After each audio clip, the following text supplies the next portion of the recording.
Is it time to sign Zach Ertz? Well, that's what we're going to talk about here on the Chiefs Report here by Chat Sports. I'm your host, Jay Sanders, and I really appreciate you joining us here on this Tuesday. I know it takes time out of your day, and I'm glad you're here to spend it with us because we got some juicy rumors. So the reason why we're even talking about this is because Zach Ertz said that he wants to land with a contender. Well, Adam Schefter, the guy who likes to drop bombs, says he could include Kansas City, Baltimore, and Buffalo. Funny enough, those are all going to be AFC.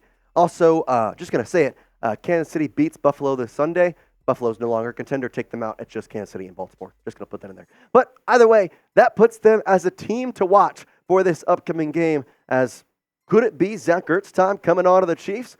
Let's start this out with a question, why don't we? Because we're going to get into the analytics. We're going to get into how this could work. We're going to get into maybe if it even is worth it. But for now, I have to ask you the question. Should the Chiefs sign Zach Ertz?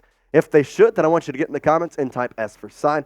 If you think he's washed, there's no reason to have him, type P for pass. Let me know in the comments section. This is going to be the pinned comment because I'm pretty curious about what Chiefs Kingdom thinks.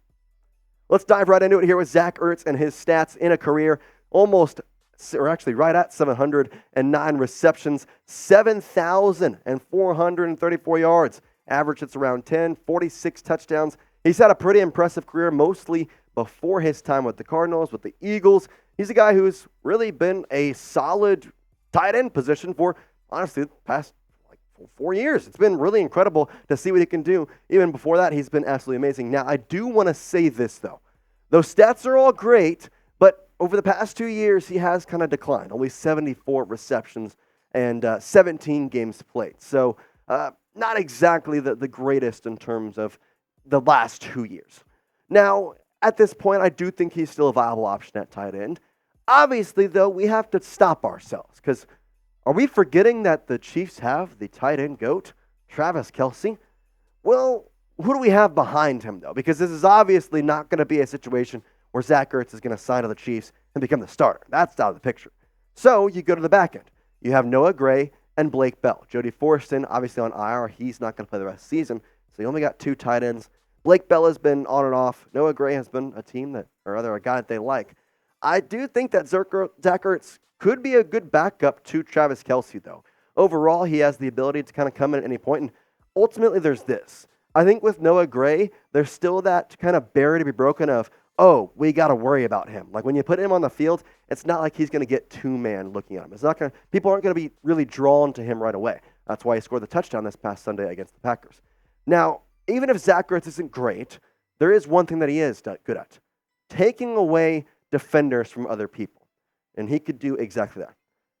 I do want to stop, though, because the Chiefs like Noah Gray. They know what they have in him. And they've seen him throughout the season multiple times. Now, his stats, well, for a backup tight end, I'm going to say it, they're pretty good. 22 receptions, almost 250 yards, 11.2 in the average, and a couple touchdowns. One of those touchdowns, like I mentioned, had come in Sunday's game. It was a little 2-yard reception versus the Packers. They like to use him in a couple different combinations, but the 2 tight end set, Andy Reid has certainly liked that along with Matt Nagy as they come up and combine together for the play calling. I don't exactly know what it would mean for Gray if Ertz is signed. I do know that Gray has been a starter on the Chiefs, though, because if you remember back all the way to week 1, well, guess what? He was the one who stepped in for Mr. Kelce when he had that injury with that hyperextension on the knee. So, guess what? Now is it going to be time where, oh yeah, I know we started you, but we're going to sign Zach Ertz? That doesn't exactly make sense, so we'll have to see about that. Now, I do have this to say, because I told you at the beginning of the show, I'm going to tell you why I think it could be a good idea, and that's coming up. I think there is a way that the Chiefs could get Zach Ertz, and I think it would help them to increase their chances for the number 1 seed in the AFC. Now, why would I say that? We'll find that out in just a minute, but if you want to go to a Chiefs game to hopefully watch Noah Gray, hopefully watch Travis Kelce, maybe Zach Ertz, well, then get your tickets at Game Time. Game Time is the super easy way to get tickets to sports, music, comedy, even theater events in your area, because Game Time, well, they're going to give you the best price guarantee as they give you the peace of mind when buying tickets. They've got things like last-minute ticket deals, they've got flash deals, they've got zone deals, and ultimately they have easy-to-find and buy tickets for every kind of event in your area. So if you're looking to go to, say, a Chiefs game, if you're looking to go to, I know basketball season's starting to set up. If you're in Kansas City, you want to go to, maybe head up to Manhattan, go to a Wildcat basketball game. You can go watch them. You're going to watch the Jayhawks. You can also use Game Time. They've got everything right there for you. In fact, I used it just this past weekend to head to the Big 12 championship game, and it was super easy. It literally took me 2 minutes to get my tickets. Plus, Game Time is obsessed with finding ways to help you save on money. So with those zone deals that I mentioned, you can pick a section, and then Game Time will pick the seats to get you an average of 18% of savings. So do me a favor, take the guesswork out of buying tickets, download the Game Time app, create an account, and redeem this code right there. It is, right here, Chiefs Chat, for $20 off, CHIEFSCHAT. Again, terms apply. Use this code for $20 off. That's going to give you the best price, guarantee. All right, here's why I think that it's a possibility that Zach Ertz could sign with Kansas City and why it could help them be the number one seed in the AFC. First, you don't want them to slip to a contender. I think that's the ultimate reason you have to look at here because, as mentioned in that Adam Schefter tweet, if you look at exactly who are the people that could take Zach Ertz, I don't really want the Ravens taking him. I don't like that. I want to make sure that overall we have a different way to have that. I don't want him to slip to a contender. Now, the reason I don't want the Ravens, well, they don't have a tight end right now. They lost their main tight end. Now, they do have Isaiah Likely, who, I'm going to say it, or excuse me, Isaac Likely, not Isaiah. Isaac Likely. It's Isaiah Likely.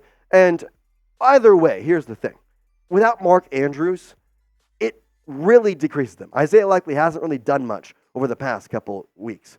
Without Mark Andrews, that hurts. You add Zach Ertz to that roster, well, guess what? That would take out a lot of potential packages that they can now put in. The Ravens are the big worry here. They are the ones that I don't really like. They're the ones who I think, not the Dolphins. I mean, I know that they're right now the number one seed in the AFC, but here's the thing. Without the Dolphins, you've beat them. With the Ravens, you haven't beat them yet. So maybe it's time to go in there and see that, guess what? Take away Zach Ertz from the Ravens. I do have to ask this question, though, because I mentioned it a little bit in the top of the show, but is Zach Ertz washed? Could he be the guy that, you're not really exactly thinking about what exactly is going on with him in terms of how he plays? Well, maybe that's the whole thing. Now, if you think he is washed, then I want you to type Y for yes. If you think he is not washed, then I want you to type N for no. Let me know what you think about Mr. Zach Ertz. I don't think he's that good. I think ultimately he's more a name than anything else. It's not going to be one of those if you sign him and expect him to be like this amazing guy. Like I said, it's not that I think he's good. It's not that I think he's going to improve this team, so to say. But I don't want the Ravens to get him. I don't want that. That would not help out. It would not really provide anything at all. Now, it's tough because the Ravens, obviously, they're not in a position to get him in the waiver wire. It could be the Chiefs before him. So the Chiefs have a slot to take him away from the Ravens. Will they do that, though? Well, that's the question we're waiting to see. I expect him to sign with a contender, though, in the next week. And if he signs with the Chiefs, well, we'll have it covered. And if he doesn't, well, we'll tell you about that as well.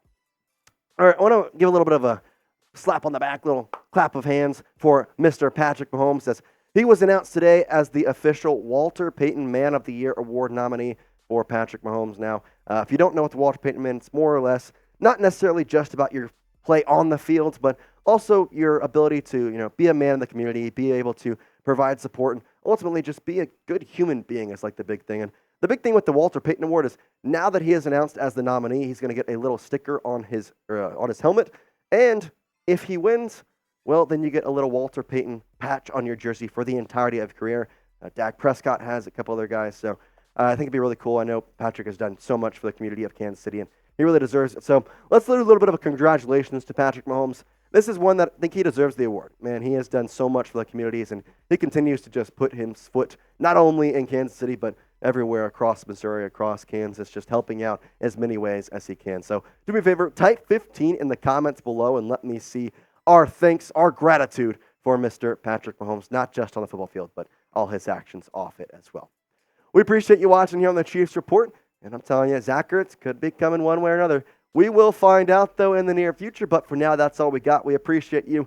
YouTube.com/ChiefsTV. Hit that subscribe button, as we would really appreciate it. All right, Chiefs Kingdom, we'll see you next time. Peace out.